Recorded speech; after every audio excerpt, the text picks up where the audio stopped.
Sejam bem-vindos. Nosso curso aqui sobre os encontros com Jesus. A gente vai ver encontros com Jesus com várias categorias de pessoas, né? E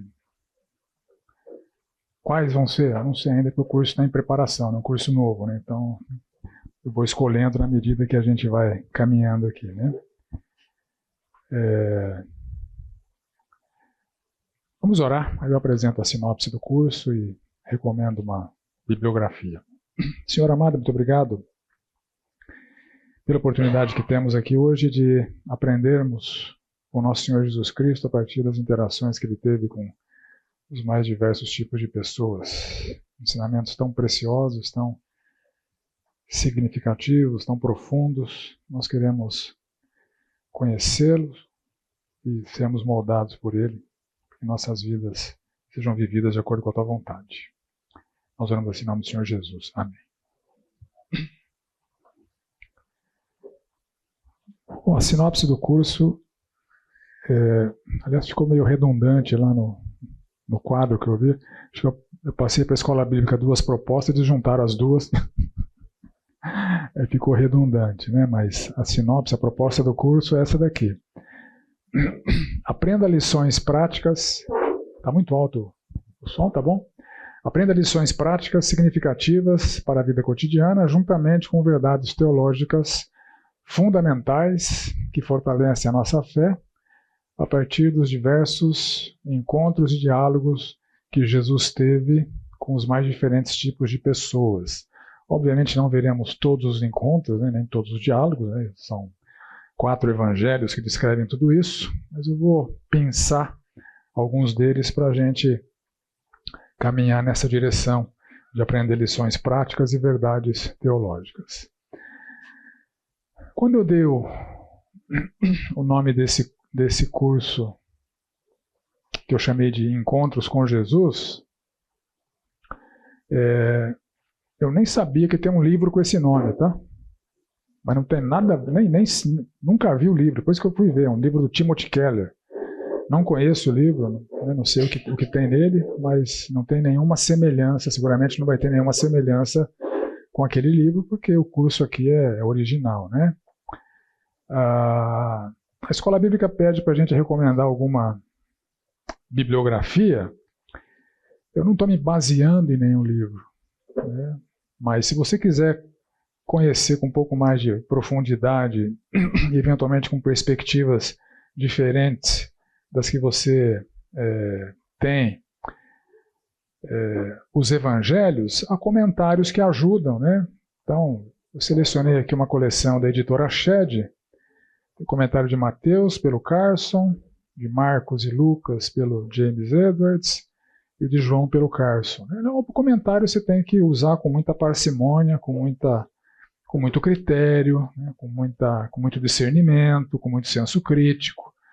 Mas por serem estudiosos e catedráticos aí do Novo Testamento, muitas vezes eles trazem perspectivas linguísticas, contextuais, que enriquecem o nosso entendimento, né? Mas sempre olhe para um comentário com senso crítico, né?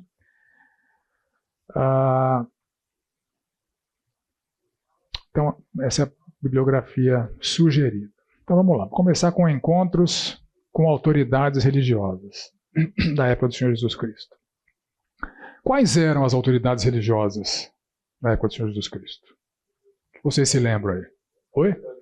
De bate pronto já vem os fariseus, né? O grupo, quem mais?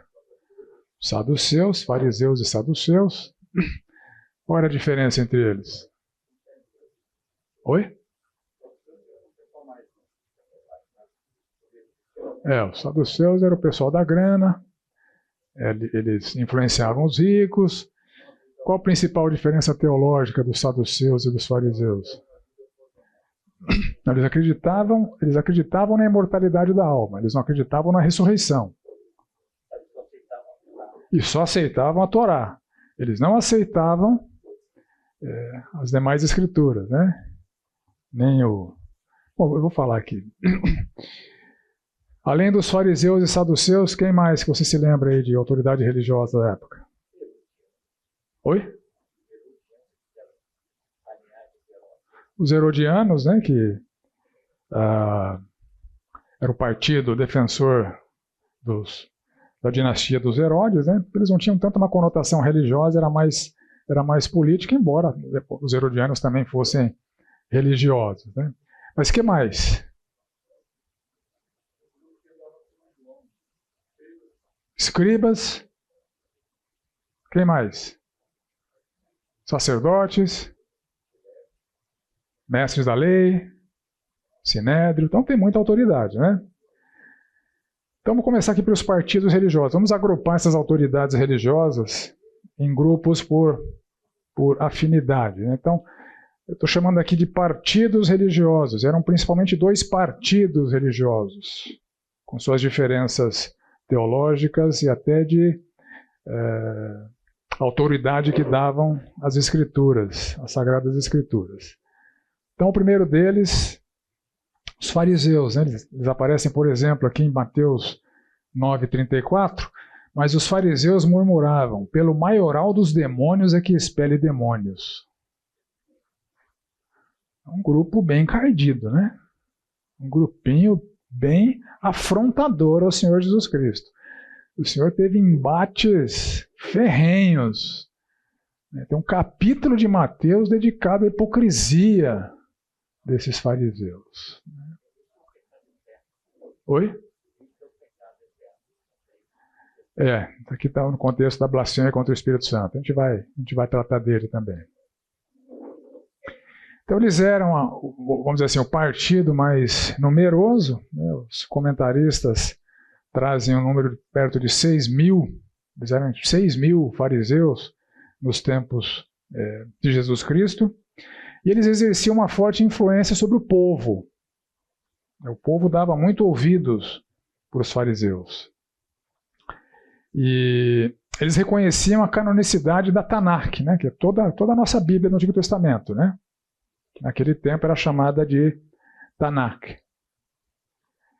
Então a Tanakh é um acrônimo, né? O que significa Tanakh? É um acrônimo de Torá, lei, de Neviim, profetas, e de Ketuvim, os escritos, os demais escritos.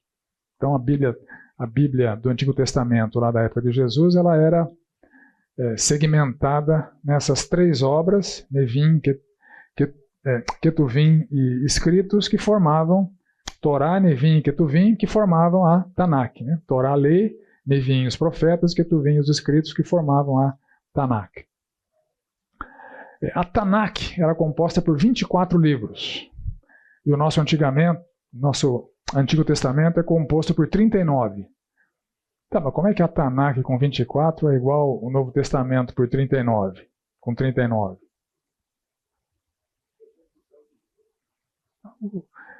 Muitos livros que para nós são separados, na Tanakh eles estavam como uma obra só. Então, por exemplo, eu vou citar aqui, né?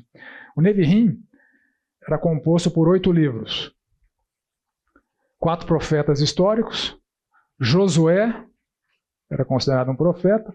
Juízes, Samuel, 1ª e 2ª num livro só. E Reis, 1ª e 2ª num livro só. Havia 4 profetas posteriores, chamados de Isaías, Jeremias, Ezequiel.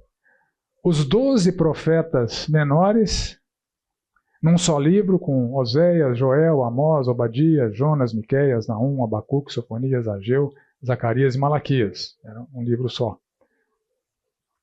E o Ketuvim, 11 livros, Salmos, Provérbios, Jó, Cantares, Ruth, Lamentações, Eclesiastes, Esther, Daniel, Esdras e Neemias, como um volume só, e Crônicas, as nossas 2 crônicas juntas ali. Então essa era a Tanakh. 5 Torá, 8 Neviim e 11 Ketuvim, que dá aí 24 livros. Mas são exatamente os 39 livros do nosso Antigo Testamento. Né? Então, os fariseus, além da Tanakh, eles davam muita importância para uma tradição oral que havia naquele tempo. A tradição oral dos anciãos. E eles consideravam tanto essa tradição oral dos anciãos que eles davam para ela muita autoridade. E Jesus confrontou-os fortemente em relação a essa autoridade que eles davam para uma tradição que não era inspirada. Muitos embates do Senhor Jesus Cristo com eles aconteceu em função deles considerarem essa tradição como autoritativa e essa tradição não era inspirada. Então a gente vê, por exemplo, em Marcos 7, versos 3 e 5 e verso 9, a menção a essas tradições e a reação de Jesus a elas. Olha só. Pois os fariseus e todos os judeus, observando a tradição dos anciãos, não comem sem lavar a mão, sem lavar cuidadosamente as mãos. Quando voltam da praça, não comem sem se aspergirem, e há muitas outras coisas que receberam para observar, como lavagem de copos, jarros, vasos de metal e camas. Interpelaram os fariseus e os escribas: por que não andam seus discípulos de conformidade com a tradição dos anciãos? Eles comem pão sem lavar a mão. Para eles era um pecado tão sério quanto o adultério. Porque as tradições eram autoritativas. No verso 9, o Senhor Jesus os acusa. Jeitosamente, vocês rejeitam o preceito de Deus para guardar a vossa própria tradição. O Senhor Jesus está dizendo para eles, vocês dão mais importância para tradições humanas não inspiradas do que para a palavra de Deus. Esses eram os fariseus. Então, essas tradições, que era uma tradição oral na época de Jesus, não havia nenhuma obra que documentasse todas elas, cerca de 200 anos depois da época do Senhor Jesus Cristo, essas tradições foram finalmente documentadas, né, numa obra chamada de Mishnah, que é uma coleção escrita dessa tradição oral judaica, compilada 200 anos depois. E além da Mishnah,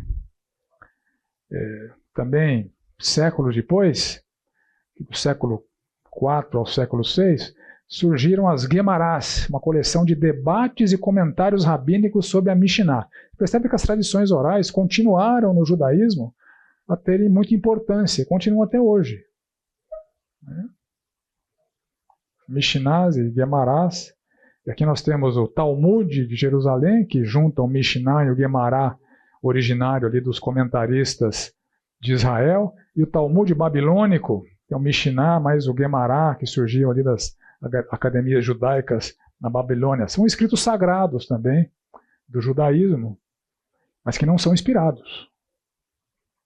Nem as tradições que viraram a Mishnah, nem as Gemarás, que eram comentários sobre as tradições, e os Talmudes que juntam essas duas obras, né? São documentos históricos, né, que podem ser consultados como fonte histórica, mas não têm autoridade de palavra de Deus. Então essa era a bronca do Senhor Jesus Cristo para com os fariseus. Vocês dão mais importância para tradições humanas do que para a palavra de Deus. Também haviam saduceus. Eles são mencionados, por exemplo, em Mateus 22, de 23 a 28. Naquele dia aproximaram-se dele alguns saduceus que diziam não haver ressurreição. E lhe perguntaram: Mestre, Moisés disse, se alguém morrer não tendo filho, seu irmão casará com a viúva, ressuscitará descendência ao falecido. Ora, havia também entre nós 7 irmãos, o primeiro tendo casado, morreu, não tendo descendência, deixou sua mulher a seu irmão. O mesmo sucedeu com o segundo, com o terceiro, até o 7º. Depois de todos eles, morreu também a mulher. Portanto, na ressurreição, de qual dos 7 será ela esposa? Uma armadilha para Jesus, né? Vocês estão dizendo, o senhor concorda com os fariseus que há ressurreição depois da morte? E aí? Vai ser mulher de qual dos 7? Então a bronca deles era essa. É interessante você perceber que nos diálogos que Jesus tem com os saduceus, quando o Senhor Jesus cita a Bíblia, ele cita a Torá. Porque se ele citasse profetas, salmos, etc., para eles não teria autoridade. Ele cita a Torá. Então ele os derruba, ele derruba a sua argumentação com base na própria Torá, na lei que eles aceitavam como inspirada por Deus. Então os saduceus eram formados pelos sacerdotes mais ricos e por membros de uma aristocracia judaica, né, pela população aí socialmente mais abastada, né, mais nobre, mais ricos. Eles não tinham influência sobre o povo, somente sobre a aristocracia. O povo não dava bola para eles, né, mas os ricos davam. Então a sociedade se dividia assim também, né? Os mais ricos ouvindo os saduceus, os mais pobres ouvindo os fariseus. Olha que interessante. Flávio Joséfo, um historiador judeu, não era cristão, era um historiador judeu, que viveu ali no primeiro século. Ele escreveu sobre os saduceus e os fariseus, né? E daqui que vem esses conceitos que nós estamos apresentando, né? Enquanto os saduceus não conseguem persuadir senão os ricos, e não têm o povo submisso a eles, os fariseus, porém, têm a multidão a seu lado. Essa leitura histórica que o Flávio Joséfo fez desses dois partidos na época do Senhor Jesus Cristo. Então eles só reconheciam a autoridade da Torá, rejeitavam o Nevim e o Ketuvim. Para eles não tinham autoridade. E não acreditavam também em anjos ou espíritos, não acreditavam em nenhum ser espiritual. E não acreditavam na ressurreição, mas somente na imortalidade da alma. Então, partidos, os dois principais, religiosos, saduceus e fariseus, tinha os zelotes, tinha os herodianos, tinha outros grupos, né, com conotação mais política, que também eram religiosos, mas tinham uma conotação mais política. Mas aqui, para a nossa reflexão, estou selecionando só os partidos religiosos. E havia ocupações religiosas, pessoas que tinham funções religiosas naquela sociedade. Então havia os escribas, eles são mencionados, por exemplo, em Marcos 12, 38. 38 a 40, na verdade. Eu a ensinar, dizia ele, guardai-vos dos escribas, que gostam de andar com vestes talares e das saudações nas praças, e das primeiras cadeiras nas sinagogas, e dos primeiros lugares nos banquetes, os quais devoram as casas das viúvas e para justificar fazem longas orações. Estes sofrerão juízo muito mais severo. Então, o Senhor Jesus também se opunha aos escribas. Qual era a ocupação de um escriba?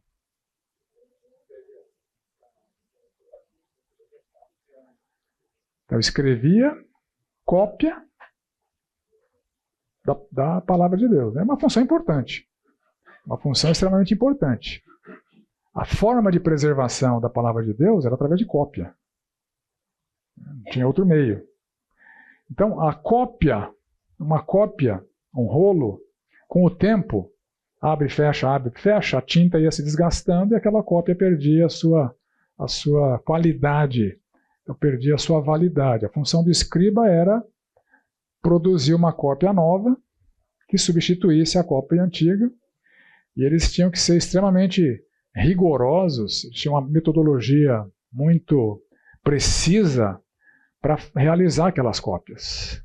Para que a cópia, a partir de uma cópia anterior, fosse absolutamente fiel à cópia anterior. Então, eles tinham um esquema de contagem de letras. Quantas letras tem na cópia nova? Quantas letras tem na cópia antiga? Faltou alguma letra? Descarta. Eles tinham metodologia de checar. Qual que é a letra central da cópia antiga? Qual que é a letra central da cópia nova? Não bate? Descarta. Então, eles eram muito criteriosos. A sua função era extremamente importante. Graças a eles que nós temos o texto do Antigo Testamento preservado. Entretanto, eles eram absolutamente condenáveis pelo Senhor Jesus Cristo. Eles tornaram-se muito influentes, ocuparam posições de liderança, eram próximos dos fariseus, alguns escribas eram fariseus, pertenciam ao partido político dos fariseus, nem todos, né, mas alguns eram. E além dos escribas havia os mestres ou intérpretes da lei. Então, eles são citados em textos, por exemplo, Lucas 10, 25, 11, 45, né, mesmo Atos 5, 34. Eis que certo homem, intérprete da lei, se levantou com o intuito de pôr Jesus à prova e disse-lhe: Mestre, que farei para herdar a vida eterna? Então alguém aqui tentando colocar o Senhor Jesus numa armadilha aí, né? Estava querendo testar o Senhor Jesus. Lucas 11, 45. Então, respondendo um dos intérpretes da lei, disse a Jesus: Mestre, dizendo essas coisas, também nos ofendem a nós.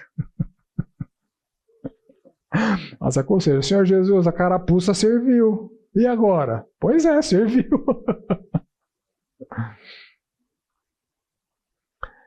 Tem um Gamaliel citado em Atos, né? Levantando-se do Sinédrio um fariseu chamado Gamaliel, mestre da lei. Nem todo fariseu tinha essa ocupação de ser intérprete da lei, mas havia alguns que eram fariseus também, né? Então, olha só, eles eram os tradutores e professores. Obrigado, amor. Está falhando a garganta aqui. Não sei se vocês perceberam, mas eu engasguei com o pão na ceia, né? Percebeu? Falei, e agora? Tomou até um pouquinho, né? E não deixa a gente nem alegre, né? Porque o Salmo fala que o vinho foi criado para alegrar o coração do homem, né? Enfim. Mas a gente usa o suco de uva, que representa o vinho, que representa o sangue. A gente usa a bolachinha, que representa o pão, que representa o corpo. Então, está numa cadeia de representatividade ali, né? Mas enfim, eles eram tradutores e professores. Por que tradutor?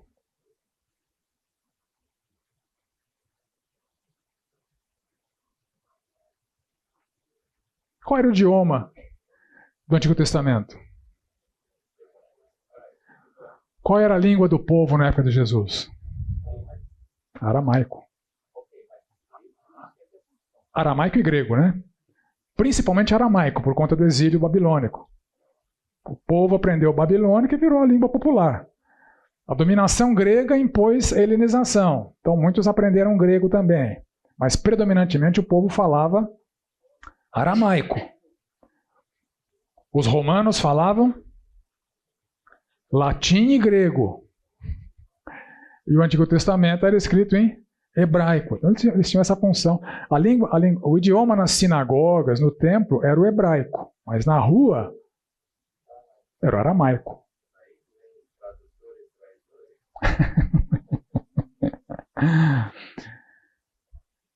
Então, olha só. De hebraico para aramaico para ensinar a palavra de Deus. Né? Porque eles ensinavam um povo que não eram mais fluentes no hebraico. O exílio suprimiu a fluência no hebraico do povo. Os exílios, né? O assírico e o babilônico, suprimiu a fluência no hebraico do povo. A helenização tentou impor o idioma grego. Os dominadores falavam latim e a Bíblia era em hebraico.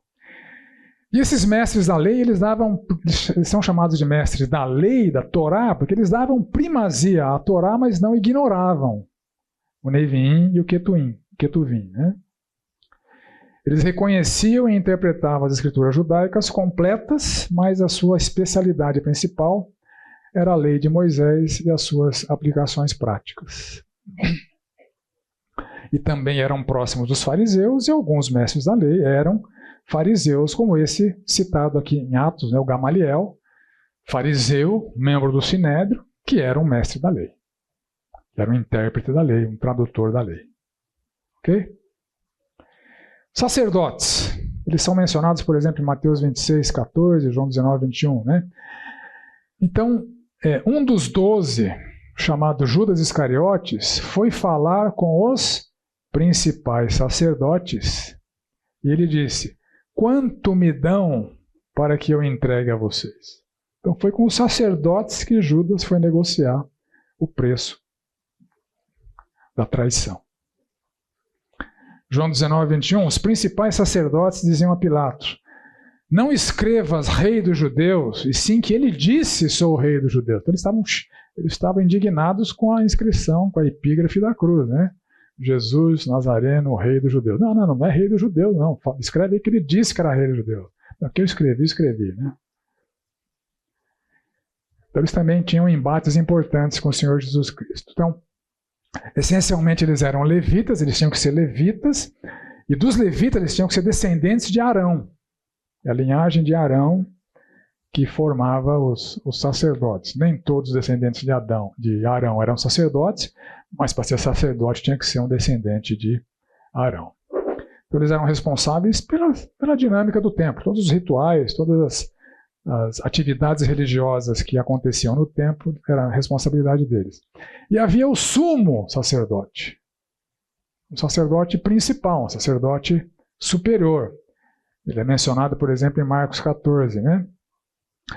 Levantando-se o sumo sacerdote no meio, perguntou a Jesus: você não diz nada em resposta ao que esses depõem contra você? Jesus, porém, guardou silêncio e nada respondeu. O sumo sacerdote tornou a interrogá-lo: você é o Cristo, o Filho do Deus bendito? Jesus respondeu: eu sou. E vocês verão o Filho do Homem sentado à direita do Todo-Poderoso e vindo com as nuvens do céu. O sumo sacerdote, rasgando as suas vestes, disse: por que ainda precisamos de testemunhas? Vocês ouviram a blasfêmia. Então, o sumo sacerdote também era um opositor do Senhor Jesus Cristo. Ele era o principal sacerdote, como eu disse. Ele era o líder dos sacerdotes e o responsável pelo Yom Kippur, né? Prescrito lá na lei, que era o dia da expiação. Anualmente, ele entrava no Santo dos Santos para fazer a expiação pelos próprios pecados e pelos pecados do povo, né? O livro de Hebreus descreve também, juntamente com a lei, como é que isso acontecia ali. Tá? E havia o Sinédrio. O que era o Sinédrio, gente?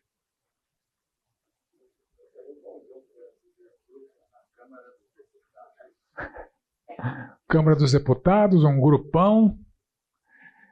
É isso aí. Na verdade, o Sinédrio era um concílio, era uma espécie de Suprema Corte judaica, né?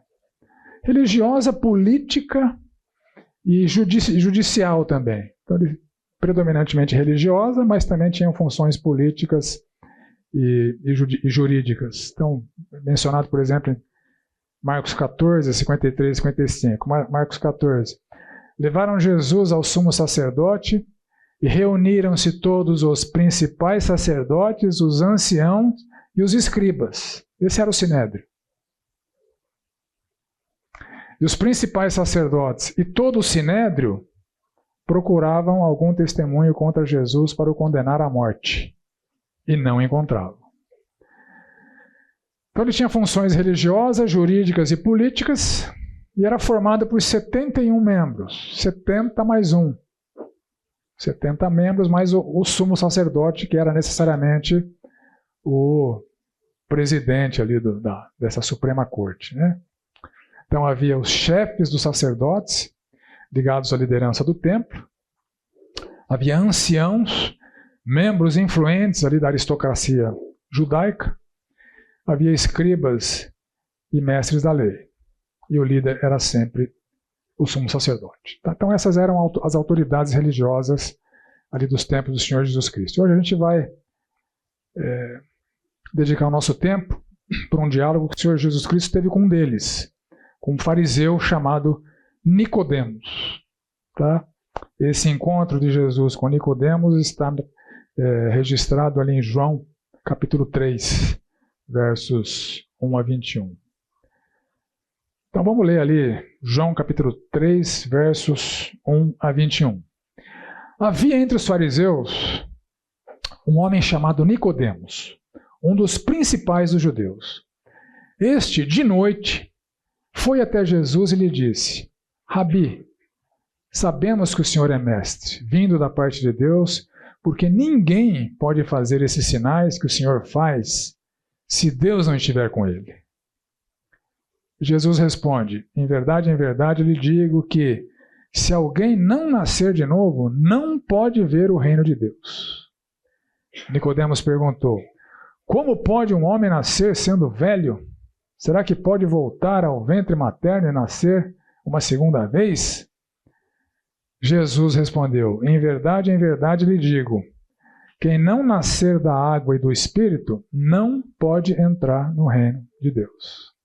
O que é nascido da carne é carne, o que é nascido do Espírito é Espírito. Não fique admirado por eu dizer, vocês precisam nascer de novo. O vento sopra onde quer, você ouve o barulho que ele faz, mas não sabe de onde ele vem, nem para onde vai. Assim é todo o que é nascido do Espírito. Então Nicodemos perguntou: como pode ser isso? E Jesus respondeu: você é mestre em Israel e não compreende essas coisas?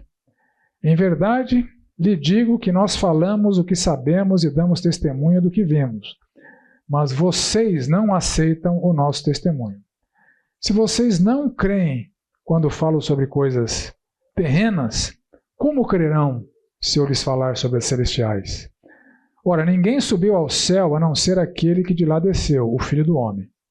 E assim como Moisés levantou a serpente no deserto, assim também é necessário que o Filho do Homem seja levantado, para que todo o que nele crê tenha a vida eterna.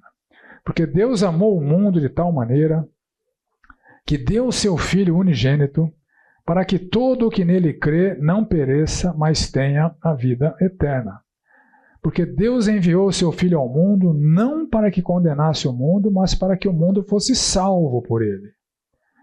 Quem nele crê não é condenado, mas o que não crê já está condenado, porque não crê no nome do unigênito Filho de Deus. A condenação é esta: a luz veio ao mundo, mas os homens amaram mais as trevas do que a luz, porque as suas obras eram más. Pois todo aquele que pratica o mal detesta a luz, não se aproxima da luz para que as suas obras não sejam reprovadas. Quem pratica a verdade se aproxima da luz, para que suas obras sejam manifestas, porque são feitas em Deus. Então o primeiro verso fala que o Nicodemos era um fariseu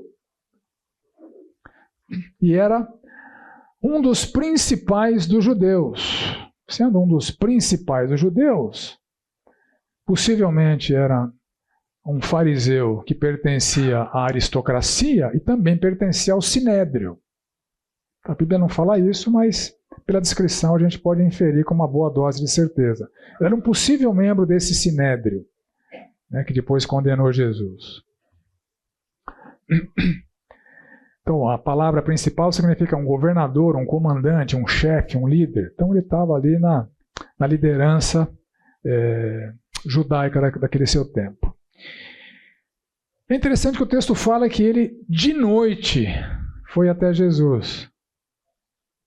Possivelmente, o texto não fala isso, né, mas a gente suspeita, com uma boa dose de certeza também, que ele foi de noite para preservar as aparências, para que outros membros do sinédrio não o vissem enquanto ele ia conversar com Jesus, para que outros fariseus não o vissem indo conversar com Jesus com dúvidas sinceras e reconhecendo quem Jesus era, contrariando os seus colegas ali do sinédrio e os seus colegas fariseus.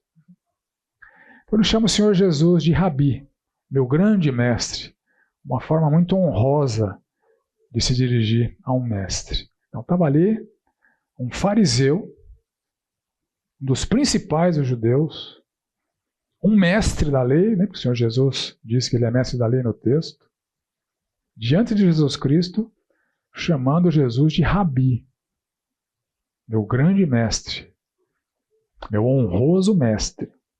Então, a abordagem do Nicodemos foi bem respeitosa. Ele faz uma afirmação bem interessante. Sabemos, a gente não sabe exatamente quem está incluído aqui no sabemos. Ele está dizendo, eu não estou sozinho. Eu e mais gente, nós sabemos que és mestre vindo da parte de Deus. Então, embora o Senhor Jesus tenha tido embates bem ferrenhos com muitos fariseus, nem todos os fariseus, eles eram, como eu disse, né, perto de 6.000, nem todos os fariseus eram antipáticos a Jesus. Isso é muito interessante de ser destacado, né? Alguns eram bem amistosos com Jesus, e, por exemplo, em Lucas 13:31, olha que interessante. Naquela mesma hora, alguns fariseus vieram para dizer-lhe, retira-te e vai-te daqui, porque Herodes quer te matar. Alguns fariseus foram salvar a vida de Jesus ali. Jesus, sai que o Herodes está querendo te matar. Né? Então nem todo fariseu ele era inimigo, opositor do Senhor Jesus Cristo, e o Nicodemos era um deles. Alguém amistoso, né? E tinha um grupo de pessoas que reconhecia que Jesus vinha de Deus. Né? Nicodemos disse, né? Ninguém pode fazer esses sinais que o Senhor faz, de novo, né? Se dirige a Jesus como Senhor, se Deus não estiver com ele. Ou seja, eu estou convencido que o Senhor é de Deus. Então Nicodemos se incluía nesse grupo, e foram os milagres de Jesus que convenceram o Nicodemos, né? Que ele fala de sinais. Ninguém pode fazer esses sinais milagrosos, espetaculares que o Senhor faz se Deus não estiver com ele. Então os milagres tiveram essa função importante de trazer autoridade para os ensinamentos do Senhor Jesus Cristo. A finalidade do ministério do Senhor Jesus não eram os milagres foram uma ferramenta para promover esse tipo de convencimento. Através dos milagres ele provava que o que ele falava, e é para isso que Jesus Cristo veio, né, como verbo, como encarnação da mensagem de Deus para a humanidade, aquilo que ele falava tinha autoridade, os milagres foram uma ferramenta para atribuir, para conferir autoridade e autenticidade ao que o Senhor Jesus Cristo ensinava. Aí no verso 3, o Senhor Jesus responde aos elogios do Nicodemos, já entrando direto naquilo que o Senhor Jesus sabia que era um problema para Nicodemos. Em verdade te digo, se alguém não nascer de novo, não pode ver o reino de Deus. Mestre, seus sinais não deixam sombra de dúvida que o Senhor é de Deus. Ai, Nicodemos, se não nascer de novo, você não vai ver o reino de Deus. Então Jesus começa atacando o âmago das convicções do Nicodemos. É isso que o Senhor Jesus vai fazer nesse diálogo aqui. Um fariseu era convicto que ele veria o reino de Deus por ser quem ele era. Eu sou um fariseu. Lembra em Lucas 18? O publicano e o fariseu, quando oram, o fariseu agradece por ele mesmo. Obrigado, Senhor, porque eu não sou como um pecador. Aí ele enaltece virtudes que ele tinha. Então essa era a convicção típica de um fariseu. Nós somos a casta especial, nós estamos garantidos no reino de Deus, porque nós somos fariseus. Nós guardamos a Tanakh, nós guardamos as tradições, nós somos garantidos no reino de Deus. E Jesus fala, se alguém não nascer de novo, não pode ver o reino de Deus. Paulo resume bem essa convicção farisaica, que Paulo também era um fariseu, antes de se converter. Ali em Filipenses, no capítulo 3, Paulo fala das suas credenciais humanas que ele considerou como refúgio depois que ele conheceu o Senhor Jesus Cristo. Olha só. Nós aqui somos a circuncisão, nós que adoramos a Deus no Espírito e nos gloriamos em Cristo Jesus em vez de confiarmos na carne. É verdade que eu também poderia confiar na carne. Se alguém pensa que pode confiar na carne, eu ainda mais. fui circuncidado ao 8º dia, sou da linhagem de Israel, da tribo de Benjamim, hebreu de hebreus. Quanto à lei, eu era fariseu. Quanto ao zelo, perseguidor da igreja. Quanto à justiça que há na lei, irrepreensível. Então o fariseu tinha essa mentalidade aqui. Eu sou irrepreensível. Eu não sou um pecador. Aí Paulo conclui, mas o que para mim era lucro, isso considerei perda por causa de Cristo. Então o Senhor Jesus ataca as convicções que precisavam ser mudadas, porque elas são um impedimento para a salvação, como foi para Paulo. Então o Senhor Jesus, de maneira misericordiosa, vai no centro do problema para converter aquele homem, demovê-lo da sua religiosidade, que era um empecilho para ele ver o reino de Deus, para ele entrar no reino de Deus. Tá bom? Tocou o sinal, né? Vamos fazer um intervalo agora, na volta a gente evolui no diálogo aqui. Nesse diálogo com o Nicodemos, o Senhor Jesus afirma o seguinte: você não verá o reino de Deus se não nascer de novo. Isso que o Senhor Jesus diz para ele. É um pré-requisito aqui para você ver o reino de Deus, que é nascer de novo. Se você não nascer de novo, você não vai ver o reino de Deus. Ou seja, o Senhor Jesus está derrubando as convicções do fariseu Nicodemos. Ele era convencido de que ele era alguém apto para ver o reino de Deus, para entrar no reino de Deus, para ver a manifestação futura do reino de Deus se consumando escatologicamente, para fazer parte desse reino escatológico que ele sabia que existiria. O Senhor Jesus está dizendo, você não verá o reino de Deus se não nascer de novo. E nascer de novo, literalmente aqui no texto, significa nascer do alto. Nascer do alto. Então tem um nascimento vindo do céu, necessário como pré-requisito para ver o reino e para entrar no reino. Então, um novo nascimento do alvo, pré-requisito para ver o reino e para entrar no reino. E as convicções dos fariseus eram um impedimento para eles entrarem no reino. E como o povo ouvia os fariseus, eles eram o grande impedimento para o povo, para a nação de Israel entrar no reino de Deus, porque eles, em geral, seguiam os ensinos dos fariseus. Então o Senhor Jesus vai no âmago da questão para desmontar a fé do fariseu Nicodemos, para depois construir a verdadeira fé com base na verdade, não com base nas convicções farisaicas do Nicodemos. Então é a partir daí que o diálogo se desenvolve, né? Então Jesus começa invalidando, desmontando, desabando a fé farisaica do Nicodemos. E nas palavras de Jesus no texto a gente encontra um conjunto aí de depara, né, que o Senhor Jesus apresenta para o Nicodemos. Então, da segurança que os fariseus tinham e que o Nicodemos tinha nas suas credenciais humanas, aquelas credenciais que Paulo apresentou ali em Filipenses capítulo 3, né, essas credenciais humanas não trazem segurança. É necessária uma regeneração operada pelo Espírito. As credenciais humanas é manutenção de aparências. As credenciais humanas lidam com o exterior, como as pessoas me veem. E o Senhor Jesus está dizendo, você tem que nascer de novo. Deus quer operar no seu interior, não no seu interior. Se Deus operar no seu interior, você vai ver o reino de Deus. Se Deus não operar no seu interior, as aparências que você mantém não trazem segurança, não significam nada.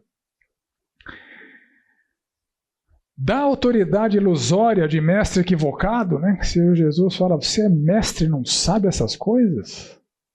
Você é um mestre meia boca. E o Senhor Jesus é firme, não é condescendente, né? Ele está argumentando de maneira muito enfática. Você, como mestre, deveria saber, mas você não sabe. Olha o tamanho do problema. Você diz que conhece a lei e não sabe o que eu estou falando. O Senhor Jesus vai construir a autoridade real a partir da verdade que o Senhor Jesus descortina, que já estava prescrita no Antigo Testamento.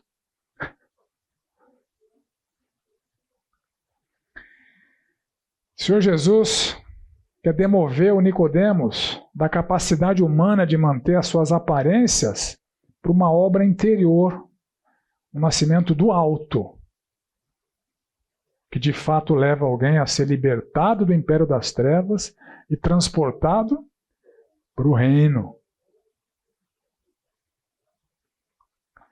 E o Senhor Jesus quer tirar o Nicodemos da ilusão de ver o reino, de entrar no reino, para a garantia de realmente ser alguém que vai ter acesso ao reino de Deus pelo novo nascimento. É o novo nascimento a grande evidência de que alguém faz parte do reino de Deus. Aparências mantidas às custas de hipocrisia não garante absolutamente nada. Alguma semelhança com a religiosidade de hoje?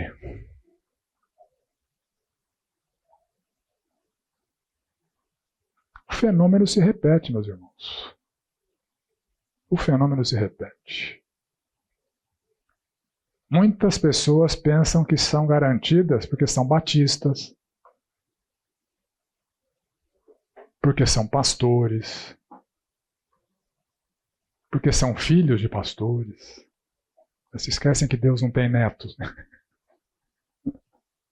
Deus só tem filho, Deus não tem neto. Muitas expressões religiosas se manifestam às custas da manutenção de aparências.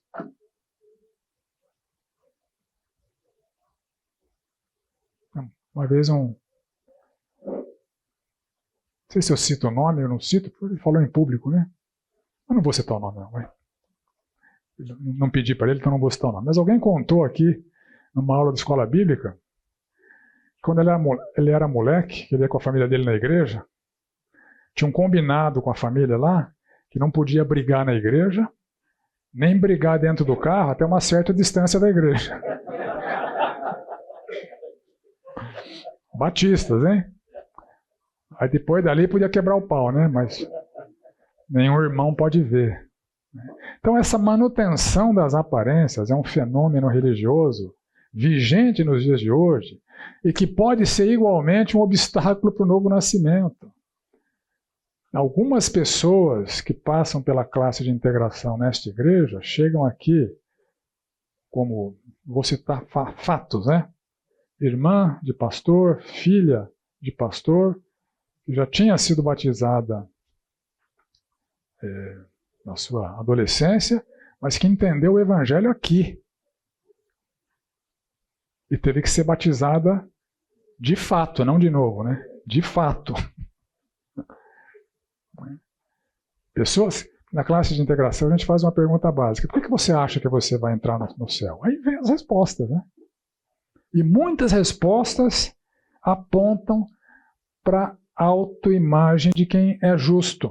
Eu não fumo, eu não roubo, eu dou dízimo. Não estou falando para ninguém fumar, roubar, matar e parar de dar o dízimo. Só estou dizendo que essas coisas são aparentes.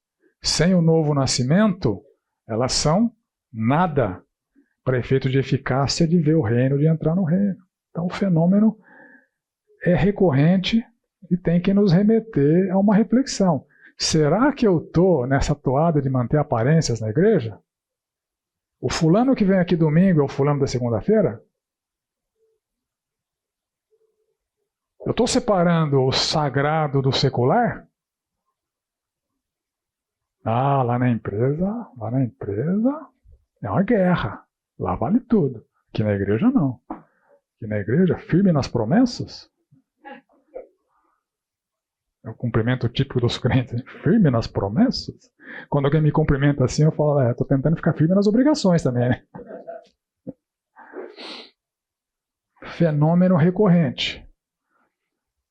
Então, o farisaísmo hoje se manifesta de outras formas, pelo nominalismo, pela manutenção de aparências, por crentes que separam o sagrado do secular. Na vida do crente não tem secular, tudo é sagrado.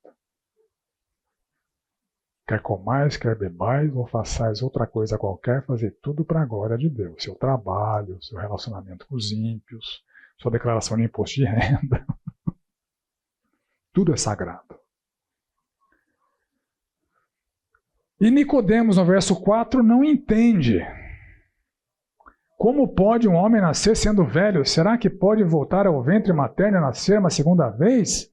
Eu vejo um sarcasmozinho aqui no Nicodemos, você não vê, não? Ô Senhor Jesus, te chamei de mestre, você vai falar uma bobagem dessa? Essa foi a resposta do Nicodemos. Pô, vim aqui, escondido, correndo risco, reconhecendo a tua autoridade. O senhor me fala uma bobagem dessa?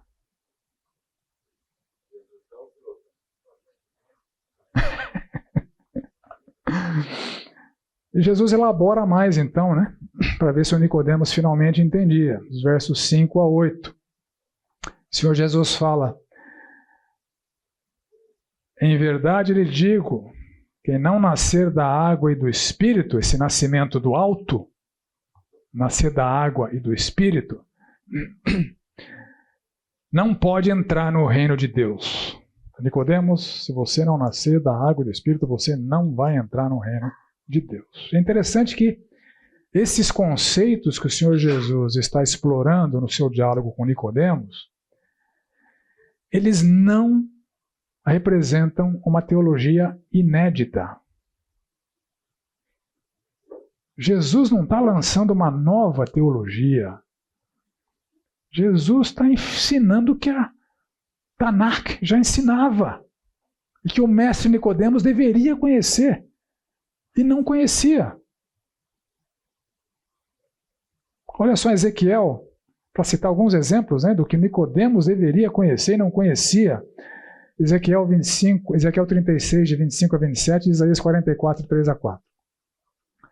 Então aspergirei água pura sobre vós, e ficareis purificados.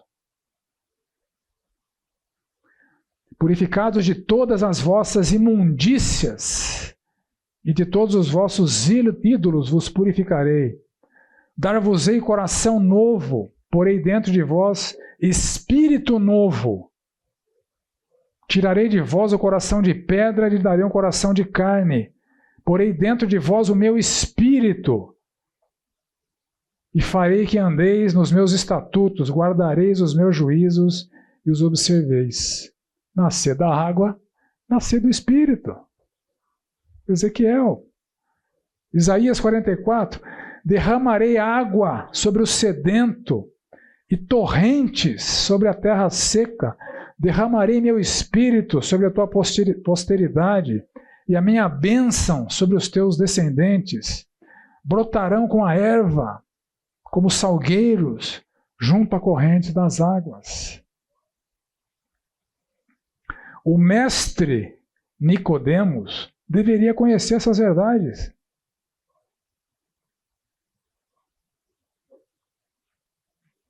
Você é mestre em Israel e não compreende essas coisas?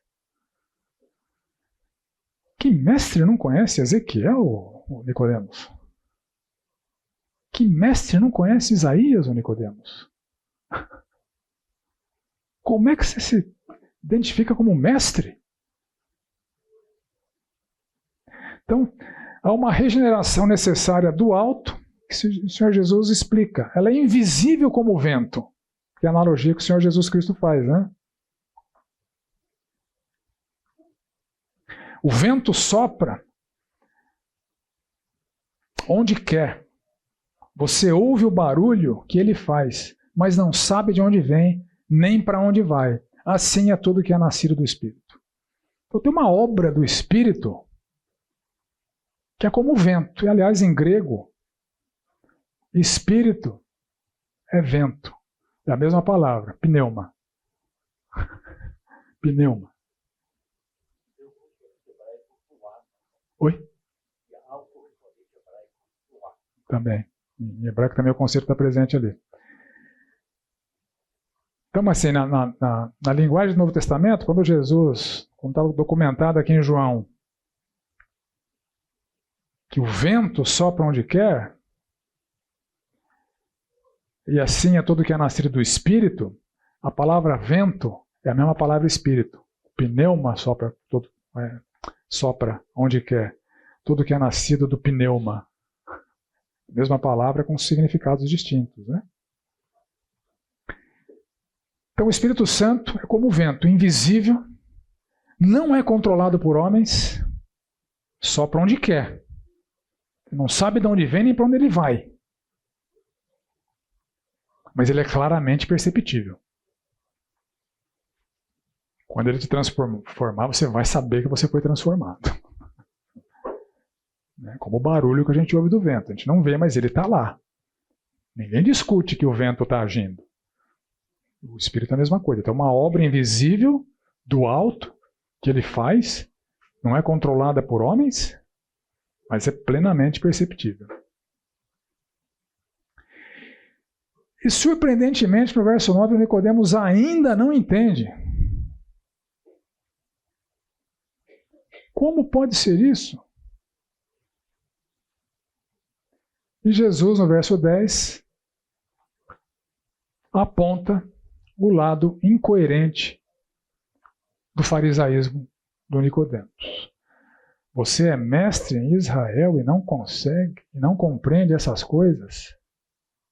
Em verdade, lhe digo que nós falamos o que sabemos e damos testemunho do que vimos, mas vocês não aceitam o nosso testemunho. Então você reconhece a autoridade da Tanakh, você é mestre da Tanakh, você deveria conhecer o conceito de transformação interior tão ensinado na Tanakh, né? E aqui eu cito outros textos, né? Deuteronômio. O Senhor teu Deus circuncidará o teu coração e o coração da tua descendência para amares o Senhor teu Deus de todo o coração, de toda a tua alma, para que vivas. É interior, não é exterior. Não é cumprir regrinhas de lavar a mão quando vai comer. Não vale nada para entrar no reino de Deus. De lavar jarros e vasilhas, de higienizar a cama, de que distância pode andar no sábado. Isso é refúgio, é lixo, é interior. Jeremias 31, a nova aliança. Essa é a aliança que firmarei com a casa de Israel depois daqueles dias, diz o Senhor. Na mente lhes imprimirei as minhas leis e também no coração lhes inscreverei. Eu serei o seu Deus e eles serão o meu povo. É uma nova aliança anunciada, plenamente explicada no Novo Testamento, no livro de Hebreus. O livro de Hebreus trata dessa nova aliança. Todo judeu deveria se converter para o cristianismo. A rejeição do Senhor Jesus Cristo é uma afronta a Deus. É proibido permanecer no judaísmo. A antiga aliança passou, teve seu papel, mas ela era transitória, ela foi feita para acabar. Tem uma nova aliança que é eterna. Fala, Isaac. Eu chego lá, isso é um mistério. Isso é um mistério, eu chego lá. Porque Jesus fala no plural, né? Esse é um mistério. Eu vou tratar disso daqui a pouquinho. Mas obrigado por apontar isso, uma boa observação. Por que Jesus está falando no plural? Quem é nós? Né? Por que ele não fala eu? Né? Isso. O pessoal já está antecipando o meu argumento, mas essa é uma das possibilidades, né? Um plural autoritativo, né?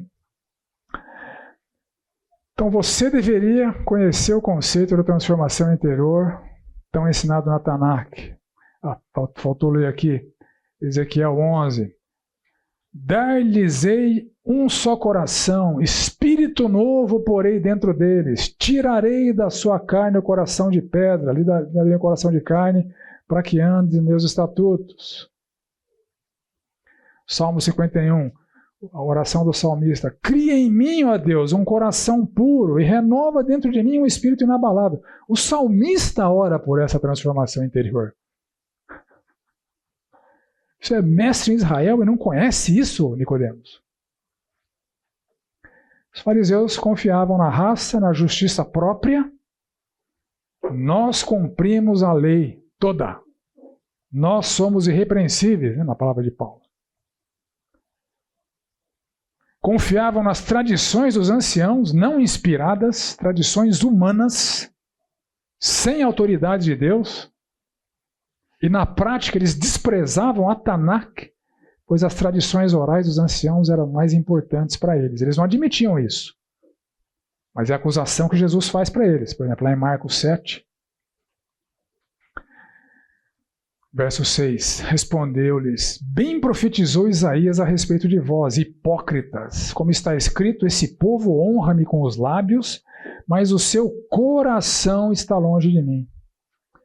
Em vão me adoram, ensinando doutrinas que são preceitos de homens, negligenciando o mandamento de Deus, guardais as tradições dos homens.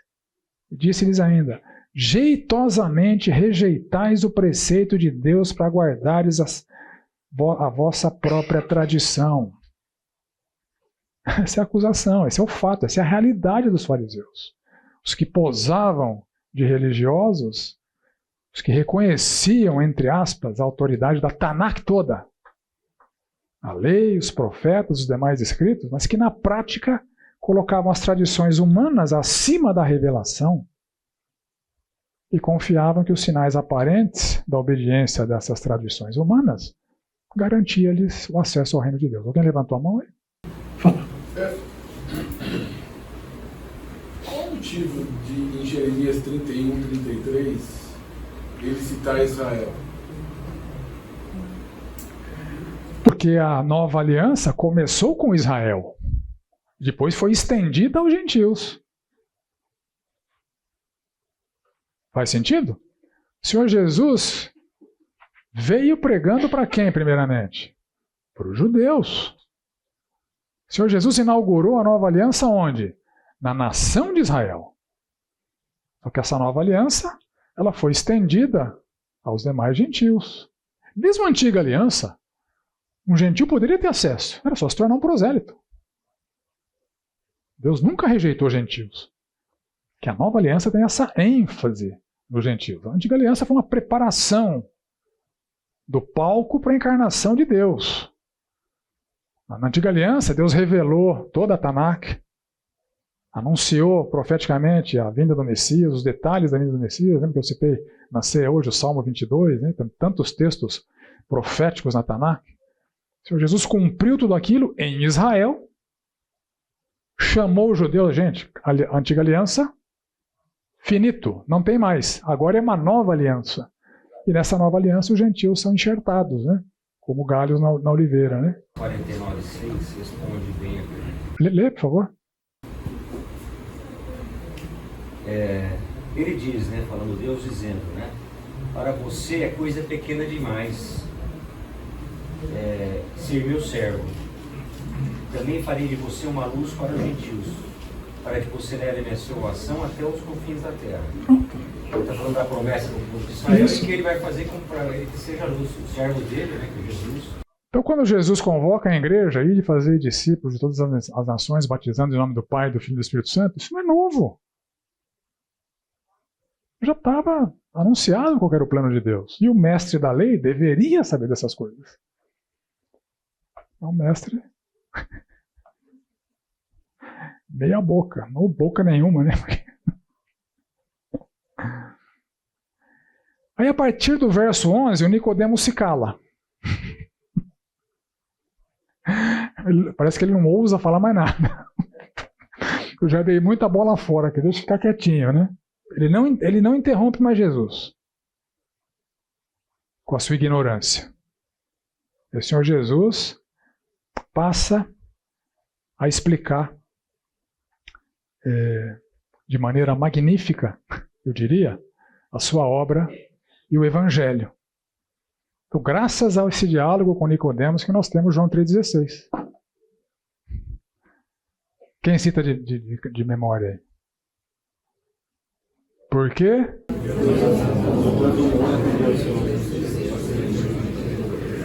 Talvez o verso mais conhecido da Bíblia, né? O mais fácil é Jesus chorou, né? Esse é o mais conhecido, né? Então Jesus passa a explicar de maneira magnífica a sua obra e o seu evangelho. Então, a partir desse diálogo com o fariseu Nicodemo, Jesus ensina verdades que formam o fundamento da fé cristã. João 3 seria suficiente para a gente. O resto do Novo Testamento orbita em torno de João 3. Explica, apresenta nuances de João 3. As verdades fundamentais da fé cristã estão aqui em João 3. Então, depois desse diálogo com Jesus, onde recebeu diretamente da fonte os ensinamentos sobre a verdade, Nicodemos aparece novamente em João 7, 32 a 50. Os fariseus, ouvindo a multidão murmurar essas coisas a respeito dele, juntamente com os principais sacerdotes, enviaram guardas para o prenderem. Jesus, né? Os fariseus, junto com os principais sacerdotes, enviaram guardas para prenderem Jesus. Aí no verso 45, voltaram, pois, os guardas à presença dos principais sacerdotes fariseus, e esses lhe perguntaram, por que não o trouxeste? Vocês não prenderam ele? Responderam os guardas, jamais alguém falou com esse homem, como esse homem. Os guardas foram lá para prender e ficaram impressionados com o que ouviram e não prenderam. Replicaram-lhes, pois, os fariseus, será que também vós fostes enganados? Porventura creu nele alguém dentre as autoridades ou algum dos fariseus? O Nicodemos estava aqui. Nicodemos poderia ter dito, eu criei. Mas isso teria um custo pessoal muito grande. Então Nicodemos aqui se omitiu. Nicodemos fala assim,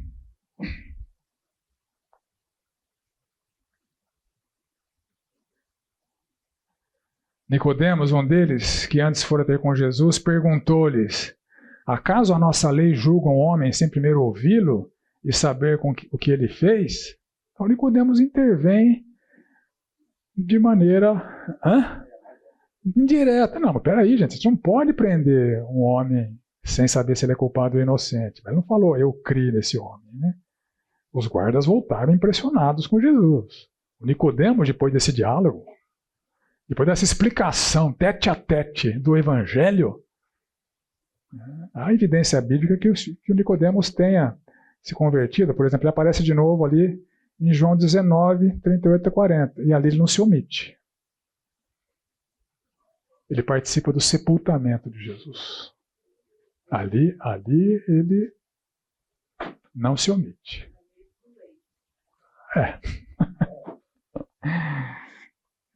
Deus é muito misericordioso, né? A gente é muito Nicodemos também, às vezes. A gente é muito Nicodemos também, às vezes, né? Graças a Deus pela misericórdia dele, né? Então são as três referências bíblicas ao Nicodemos, né? João 3, João 7 e João 19. Aí o Senhor Jesus, então, apresenta o que eu estou chamando aqui de verdades fundamentais. A gente não vai conseguir encerrar esse bloco hoje, vai sobrar um pouquinho para a semana que vem, mas vamos procurar destrinchar um pouquinho as verdades fundamentais que o Senhor Jesus apresenta ali de antemão, né, para o Nicodemos. Nicodemos foi um privilegiado de receber direto da fonte esse ensino que ele recebeu ali, né? Então, no verso 11, o Senhor Jesus, primeiro, condena os fariseus em geral. Em verdade, ele diz que nós falamos o que sabemos e damos testemunho do que vemos, mas vocês não aceitam o nosso testemunho. Então, Jesus enfatiza sua autoridade como aquele que sabe. Nicodemos, você não sabe. Os fariseus não sabem. Eu sei. E o seu testemunho, como testemunho ocular. Você não viu. Os fariseus não viram.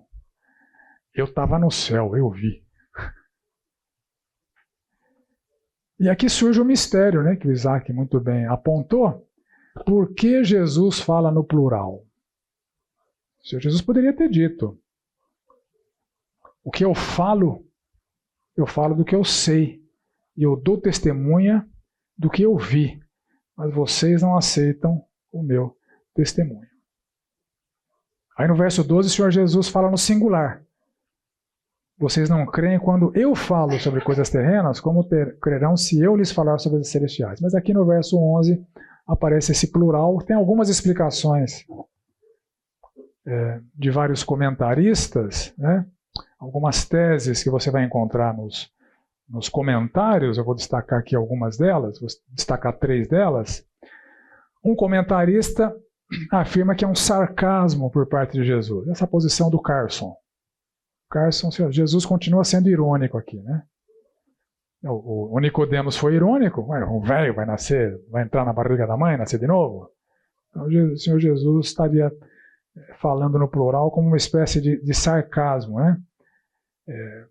Nicodemos, você falou que sabemos que és mestre da parte de Deus. Jesus está respondendo aqui: nós falamos o que sabemos e damos testemunho. Você falou no plural, vou falar no plural também, né? Eu acho meio frágil esse argumento. Na minha cabeça não faz muito sentido, não. Alguns comentaristas apresentam o fato de que o Senhor Jesus está incluindo os apóstolos que foram suas testemunhas subsequentes. O João, que registrou esse diálogo com Nicodemos aqui no Evangelho, começa a sua epístola em 1 João, o que era desde o princípio, o que temos ouvido, o que temos visto com nossos próprios olhos.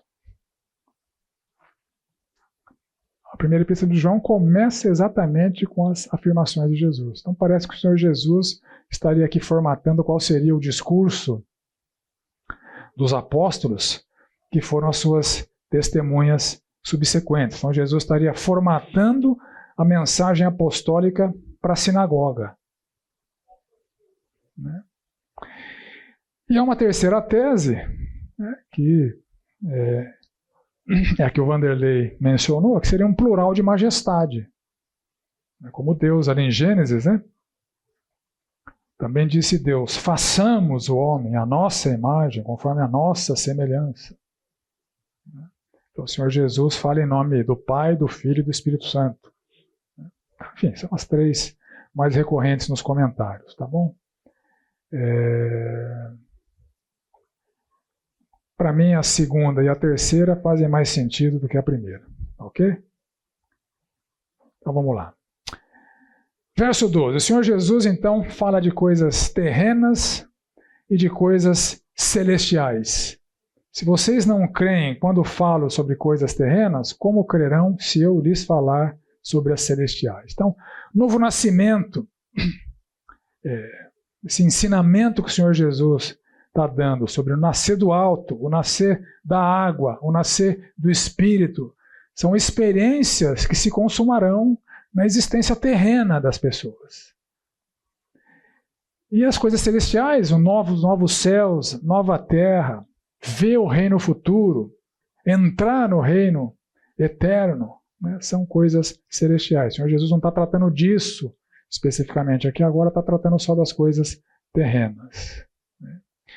O Senhor Jesus fundamente a sua autoridade na sua origem. Eu desci do céu. Ninguém mais desceu. Então, o que o Senhor Jesus está dizendo aqui: eu sou Deus. Eu vi porque eu estava lá concebendo esses conceitos. Esses fundamentos que foram documentados pelos profetas, né, por Moisés, pelo salmista, eles foram estabelecidos por Deus, o Pai, o Filho e o Espírito. O Senhor Jesus estava lá. Ele tem toda a autoridade. Ninguém subiu lá, ninguém conhece o que eu conheço, ninguém viu o que eu vi. Porque eu estava lá. Eu faço parte de toda a concepção dessa obra transformadora, dessa nova aliança que foi tão explorada no Antigo Testamento e que você, mestre da lei, deveria conhecer e não conhece. O Senhor Jesus está dizendo o seguinte: as tradições dos anciãos não têm a minha autoridade. Você está confiando em tradições humanas. Está aqui quem é o Verbo encarnado, quem é a encarnação da verdade, da revelação de Deus. Eu vim do céu, eu vi todo o processo de estabelecer essas verdades que seriam posteriormente ensinadas. Ou seja, eu tenho autoridade. Os anciãos, o legado dos anciãos, que são essas tradições que vocês fariseus conhecem e confiam, isso não tem autoridade. O Senhor Jesus está dando uma carteirada aqui, né? Escolhe quem que você vai dar ouvido. Oi. Posso só citar Provérbios 30? Por favor, obrigado. E Nicodemos sabia, né? Quando Jesus cita esse texto, quem subiu ao céu, Provérbios 34 diz assim: quem subiu ao céu e desceu? Quem encerrou os ventos nos seus punhos? Quem amarrou as águas na sua roupa? Quem estabeleceu todas as extremidades da terra? Qual é o seu nome? E qual é o nome do seu filho, se é que o sabes? Obrigado. Eu estava lá, né? Estava lá. Já estava profeticamente explícito ali em Provérbios também.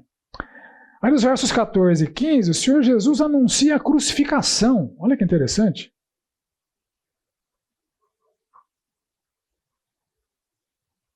E assim como Moisés levantou a serpente no deserto, assim também é necessário que o Filho do Homem seja levantado, para que todo o que nele crê tenha a vida eterna.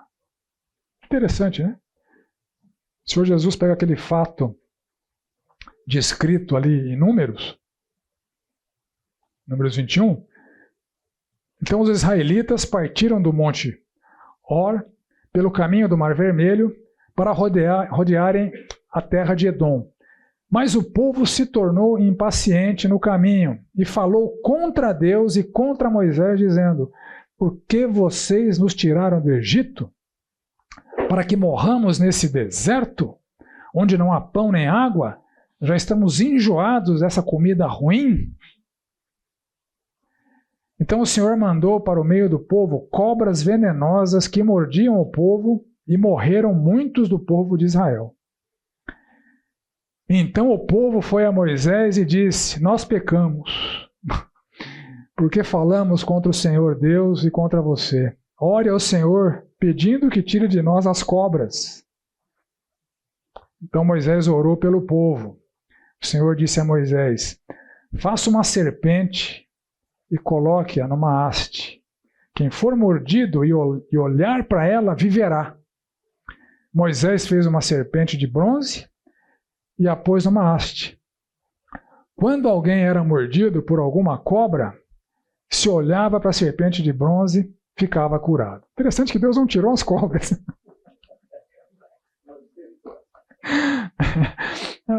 A oração atendida aí, ipsis literis, era acabar com as cobras. Não, eu vou deixar as cobras lá picando o povo, só que eu vou dar aqui uma forma de salvação. E o Senhor Jesus está pegando essa imagem, esse fato, e está aplicando a crucificação. Lá no Antigo Testamento, os pecadores não foram punidos com mordida de cobra e morreram, e quem olharam para a serpente foi salvo. É o que vai acontecer na crucificação. Essa é a analogia que o Senhor Jesus faz. Então aquele povo murmurador, paralelo, são os homens pecadores, longe de Deus, indiferentes a Deus, como eu disse na ceia, alienados de Deus, inimigos de Deus. Oi. Interessante esse versículo, essa passagem lá da serpente. Qual é a condição sine qua non para que eles pudessem ser salvos? Olhar para a serpente, né? O que significa isso? Você tem que acreditar. Tem que acreditar que, exatamente, acreditar que eu não vou morrer com veneno porque Deus não vai permitir, porque eu olhando para a serpente, eu reconheço que Ele vai me dar o livramento, né? Exatamente. Então as serpentes que mordiam e matavam, uma analogia aqui, no argumento de Jesus, é como a condenação de Deus. O salário do pecado é a morte. E a serpente de Moisés, na analogia de Jesus, é ele próprio crucificado. Então, assim como Deus no deserto ergueu uma serpente para que todo que olhasse para ela e cresce na provisão de Deus fosse salvo, a cruz vai ter exatamente esse papel. Então, olhar para a serpente e viver é crer na expiação da cruz e viver. Falta um. Oi? Falta um. Oh, desculpa. Obrigada. Vladimir, Oi. aí também não estaria a demonstração da misericórdia de Deus, de Jesus a Nicodemos, porque ele, na hora que ele relata isso, ele também tem a presciência de que Nicodemos ia ver tudo isso acontecer, né? Então, tanto que ele, como você falou, né, ele teve uma mudança de atitude depois da crucificação, né? Aham. Não, sim, seguramente. Nicodemos foi objeto da misericórdia e da graça do Senhor Jesus Cristo, né? Bem apontado, né? O Senhor Jesus não está querendo ganhar o argumento e perder a pessoa. Jesus Cristo está querendo ganhar a pessoa com bons argumentos. Essa é a agenda de Jesus Cristo, né? E muitas vezes a gente faz o contrário. A gente quer ganhar os embates não dando bola para as pessoas, né? A mesma misericórdia que há em Jesus Cristo tem que haver em nós, né? Não adianta ganhar argumento e perder pessoas, né? Bem observado. Gente, temos que parar por aqui. Não deu tempo de acabar. Semana que vem a gente retoma a partir daqui. Acho que para ter o sinal, né? E damos continuidade a esse encontro com autoridades religiosas e outros encontros também com autoridades religiosas. E a partir desses encontros vamos ver as verdades que Deus tem para nos impactar aqui. Tá bom? Alguém tem mais alguma dúvida, alguma contribuição? Oremos. Senhor amado, obrigado por esse tempo. Obrigado por essa riqueza de ensinamentos que nós temos acesso aqui nesse capítulo 3 de João. Muito obrigado por sua maravilhosa obra em nossas vidas. Muito obrigado pela certeza que podemos ter que o Senhor Jesus nos salva, o Senhor Jesus nos ama e o Senhor Jesus garante que nós, não por aparências humanas, não por méritos, mas pela obra milagrosa que Ele realizou naquela cruz, Ele garante a nossa salvação por toda a eternidade e isso nos faz exultantes. Nós te louvamos e te agradecemos no nome dEle. Amém.